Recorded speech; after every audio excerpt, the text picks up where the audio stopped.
નમસ્કાર દર્શક મિત્રો, હું અશોક પરમાર સહયોગ દ્વારા પ્રસ્તુત ન્યૂઝ 20 ગુજરાતીમાં આપ સૌ દર્શક મિત્રોનું હાર્દિક સ્વાગત કરું છું। જોઈએ આજના મુખ્ય સમાચારો। જૂનાગઢમાં મોહરમ તહેવારને અનુલક્ષીને જૂનાગઢ જિલ્લા કલેક્ટર અનિલ કુમાર રાણાવસિયાની અધ્યક્ષતામાં એકતા સમિતિની બેઠક યોજાઈ। આ બેઠકમાં ઉપસ્થિત તમામ સામાજિક સંસ્થાના આગેવાનો પરિચય બાદ મોહરમ તહેવારને અનુલક્ષીને જાહેરનામાની અમલવારી, દરખાસ્ત તેમજ જરૂરી વ્યવસ્થા વિશે ચર્ચા કરવામાં આવી હતી। જિલ્લા કલેક્ટરશ્રીએ મોહરમના તહેવાર દરમિયાન પરંપરાગત રીતે જાળવણી રાખવા તેમજ કાયદો અને વ્યવસ્થા જળવાઈ રહે તેની તકેદારી રાખવા તેમજ નગરપાલિકા અને મહાનગરપાલિકા સંબંધિત અધિકારીઓને તહેવાર પહેલા રસ્તાઓ તપાસ કરવા જેમ કે ખાડા અથવા તૂટેલા રસ્તાને રિપેર કરવા, રસ્તા પરની ગંદકી ઉકળા દૂર કરવા તેમજ રસ્તા પર જર્જરિત મકાન હોય તો તેની તપાસ કરવી અને જરૂરી જણાય તો મકાનને દૂર કરવા તેમજ પીવાના પાણીની વ્યવસ્થા કરવા જણાવવામાં આવ્યું હતું।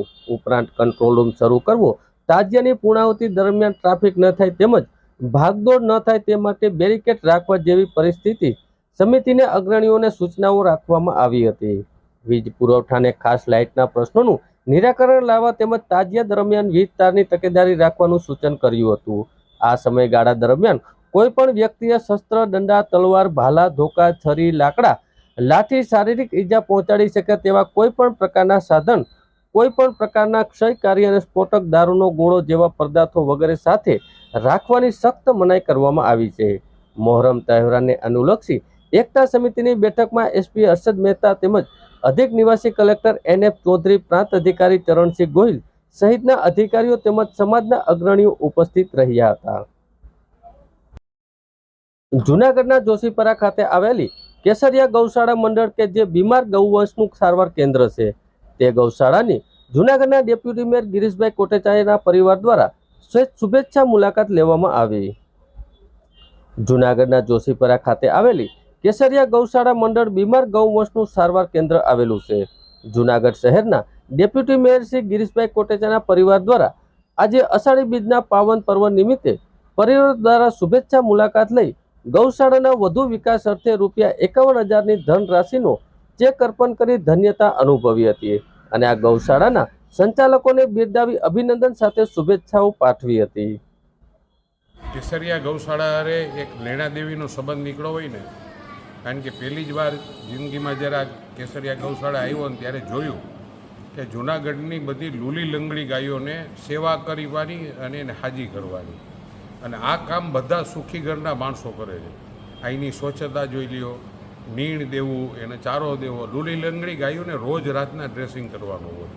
એટલે એ દિવસે આવ્યો તેથી નક્કી કર્યું કે આ ગૌશાળાને જે મદદ થાય ને એ બધી રીતે મદદ કરવી છે, અને મારું એક પરિવાર જેવું થઈ ગયું કે મને અંદરથી એમ થાય કે આજે મારે જવું જ તો ચક્કાભાઈ અને એની આખી ટીમ, મારું ચીમન, એ બધા કેસરિયા ગૌશાળા જૂનાગઢમાં એક નમૂના। બીજું આની સેવા પણ બીજી નથી, ગૌશાળાની સેવા તો કરે છે, પણ જ્યારે જૂનાગઢમાં કોઈ અતિવૃષ્ટિ થઈ ગઈ હોય, ધરતીકંપ થયો હોય, કોરોના ટાઈમે પણ રાતને દિવસ કેમ ગરીબ માણસોને ઉપયોગી થવું, આ કામગીરી કરે છે। આજે મને અહીંયા આજ રોજ કેસરિયા ગૌશાળા મુકામે આપણા લોકલાડીલા ડેપ્યુટી મેયર શ્રી ગિરીશભાઈ કોટેચા, મારું મહાસમાન ગીતાબેન કોટેચા, પાર્થભાઈ કોટેચા અને એમના પત્ની શ્રી ચાંદનીબેન, આ બધા પધાર્યા છે અને અહીંયા અમારી અવારનવાર આ લોકો ગૌશાળાની મુલાકાત લે છે। અને સૌથી મોટી વાત તો એ છે કે છેલ્લા 20 વર્ષથી પોતાનો ડેપ્યુટી મેયરનો જે પગાર છે એ ઉપરાંત એ બધા અષાઢી બીજના દિવસે દર વર્ષે આવે છે, વર્ષમાં આમ પણ 2-3 વખત ચક્કર મારવા આવે છે અને પોતાનો પગાર પણ ડેપ્યુટી મેયર તરીકેનો જે જવાબદારી મળે છે એ અહીંયા એમને અર્પણ કરે છે। અને કેસરિયા ગૌશાળા વતી અમારા ખૂબ બધા મિત્રો વતી અમે ખૂબ એમનો સહકાર મેળવીએ છીએ અને એમને ખૂબ ભગવાન હજી આખું આવનારું।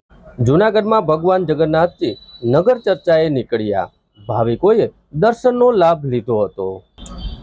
સમગ્ર દેશમાં જ્યારે અષાઢી બીજના દિવસે ભગવાન જગન્નાથની રથયાત્રાનું આયોજન કરવામાં આવે છે, ત્યારે જૂનાગઢ ખાતે બપોર બાદ શહેરના અલગ અલગ વિસ્તારોમાં ભગવાન જગન્નાથની શોભાયાત્રા નીકળી હતી। ભગવાન જગન્નાથના દર્શન કરવા મોટી સંખ્યામાં લોકો ઉમટી પડ્યા હતા. ભગવાન જગન્નાથના નગર ચર્ચાએ નીકળ્યા ત્યારે શહેરના ભાવિકોએ દર્શનનો લાભ લીધો હતો. ચાલુ વર્ષે જૂનાગઢમાં અષાઢી બીજના દિવસે ભગવાન જગન્નાથની 20મી રથયાત્રા નીકળી હતી. પોલીસના ચુસ્ત બંદોબસ્ત સાથે ભગવાન જગન્નાથના ભાઈ બલરામજી અને બહેન સુભદ્રાજી એમ 3 રથમાં ભગવાનની રથયાત્રા નીકળી હતી.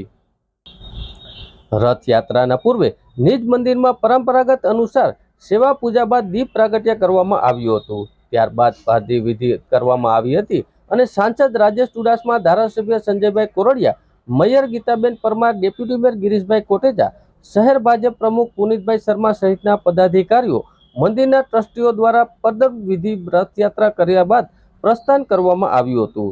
શહેરના મુખ્ય માર્ગો ઉપર રથયાત્રા નીકળી હતી. જૂનાગઢના ધારાસભ્ય સંજયભાઈ કોરડિયાએ જણાવ્યું હતું કે આજે સમગ્ર સનાતન ધર્મ માટે ગૌરવનો દિવસ છે. આજે અષાઢી બીજના પાવન પર્વ પર ભગવાન જગન્નાથની શોભાયાત્રા સમગ્ર દેશમાં અલગ અલગ વિસ્તારોમાં નીકળે છે. લોકો આ રથયાત્રાના હર્ષો ઉલ્લાસ અને આસ્થાભેર દર્શન કરે છે. જૂનાગઢ મહાનગરપાલિકાના ડેપ્યુટી મેયર ગિરીશભાઈ કોટેચાએ જણાવ્યું હતું કે આજે ભગવાન જગન્નાથની રથયાત્રા જૂનાગઢ ખાતેથી નીકળી છે. અષાઢી બીજના ભગવાન જગન્નાથની રથયાત્રાનો ઉત્સવ સમગ્ર દેશમાં ઉજવવામાં આવે છે. જૂનાગઢમાં બપોર બાદ ભગવાન જગન્નાથની રથયાત્રા નીકળી હતી, જેમાં ભગવાન જગન્નાથ શહેરના મુખ્ય માર્ગો પર નગર ચર્ચાએ નીકળ્યા હતા. અંદર અલગ અલગ વિસ્તારોની અંદર આજે ગુજરાતની અંદર ગુજરાત રાજ્યના મુખ્યમંત્રી આદરણીય શ્રી ભૂપેન્દ્રભાઈ પટેલ બેનવિધિ કરી અને આ શોભાયાત્રાની શરૂઆત કરે છે. અને જૂનાગઢમાં પણ વર્ષોથી આ જગન્નાથ મંદિરથી આ શોભાયાત્રા સમગ્ર જૂનાગઢ વિસ્તારમાં ફરે છે. જૂનાગઢ ગામની અંદર એટલે ભગવાન જગન્નાથજી આજે રથયાત્રા દ્વારા આખા શહેરની નગરચર્યા કરે છે અને લોકોને દર્શન આપે છે અને એમના આશીર્વાદ સમગ્ર શહેર ઉપર ભગવાન આપવા પધારે છે. ત્યારે આજના દિવસે બધાને ખૂબ શુભકામનાઓ.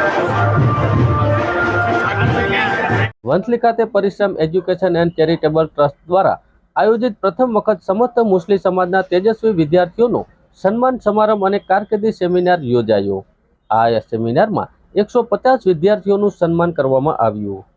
વંથલીના સખર ભવન ખાતે સોરઠ પંથકની જાણીતી સેવાભાવી સંસ્થા પરિશ્રમ એજ્યુકેશન એન્ડ ચેરિટેબલ ટ્રસ્ટ દ્વારા આયોજિત પ્રથમ વખત સમસ્ત મુસ્લિમ સમાજના તેજસ્વી તારલાઓનું સન્માન સમારંભ તેમજ કારકિર્દી સેમિનારનું ભવ્ય આયોજન કરવામાં આવ્યું હતું. આ આયોજનમાં શાહ તબાસા પીરના ખાલિબ અબુ શાહ શાહી સોહજવર્દીના અધ્યક્ષસ્થાને કરવામાં આવ્યું હતું.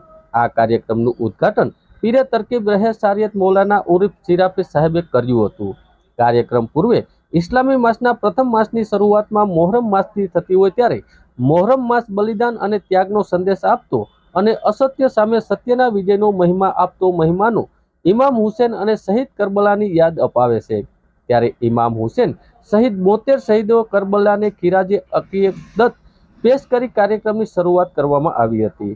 ત્યારબાદ ધોરણ 1 થી 12ના મુસ્લિમ સમાજના તેજસ્વી વિદ્યાર્થીઓનું સન્માન શ્રેષ્ઠીઓ અને ઉપસ્થિત મહેમાનોના હસ્તે સન્માન કરી સ્કૂલ બેગ અને પ્રમાણપત્ર એનાયત કરવામાં આવ્યા હતા. સંસ્થાના પ્રમુખ ઇરફાન શાહ ઉપસ્થિત રહ્યા હતા. ત્યારે વિદ્યાર્થીઓ, વાલીઓ અને મહેમાનોનું શાબ્દિક સ્વાગત કરી પોતાના વક્તવ્ય જણાવ્યું હતું કે મુસ્લિમ સમાજના ઘર કરી ગયેલા કુરિવાજો અને ખાસ કરી લગ્ન પ્રસંગોમાં દેખાદેખી સાથે કરાતા વિશાળ ખર્ચાઓને બંધ કરી શિક્ષણ પાછળ ધ્યાન આપવાનો અનુરોધ કરવામાં આવ્યો હતો. અતિથિ વિશેષ તરીકે ઉપસ્થિત અલ્પસંખ્યક નાણાં અને વિકાસ નિગમ માજી ચેરમેન શહેનાજ બાબી પોતાના વક્તવ્યમાં કન્યા કેળવણી ઉપર ભાર મૂકી જણાવ્યું હતું કે શિક્ષણની સાથે સાથે તહેજીબ, તરકીબ અને આરોગ્ય પર ધ્યાન પણ આપવું જોઈએ. એને જણાવ્યું હતું. ત્યારે CBSEના માજી એડમિનિસ્ટ્રેટર અકીલા શેખે પણ જણાવ્યું હતું કે અશક્ત સમાજમાં શિક્ષણનું મહત્વ સમજાવી શિક્ષણ એ જ આપણું ભવિષ્ય છે તેવું જણાવવામાં આવ્યું હતું. જૂનાગઢ પોલીસ દ્વારા પોલીસ વેલફેર અંતર્ગત પોલીસ પરેડ ગ્રાઉન્ડ પાસે અમૂલ પાર્લર તથા ATMનું ઉદ્ઘાટન પોલીસ અધિક્ષક હર્ષદ મહેતા સાહેબના વરદ હસ્તે કરવામાં આવ્યું. પોલીસ હેડક્વાર્ટર સ્થિત 150 પોલીસ પરિવાર તથા પોલીસ પરેડ ગ્રાઉન્ડ નજીક જલારામ સોસાયટી લોઢિયાવાડી પાસે રહેતા અંદાજે 150 પરિવાર એમ કુલ 300 થી વધુ પરિવારને આ અમૂલ પાર્લર તથા ATM પોતાના ઘરની નજીક હોવાનો લાભ મળ્યો. અમૂલ પાર્લર તથા ATMના ભાડામાંથી થતી આવક જૂનાગઢ પોલીસના વેલફેર ફંડમાં ઉપયોગ કરવામાં આવશે.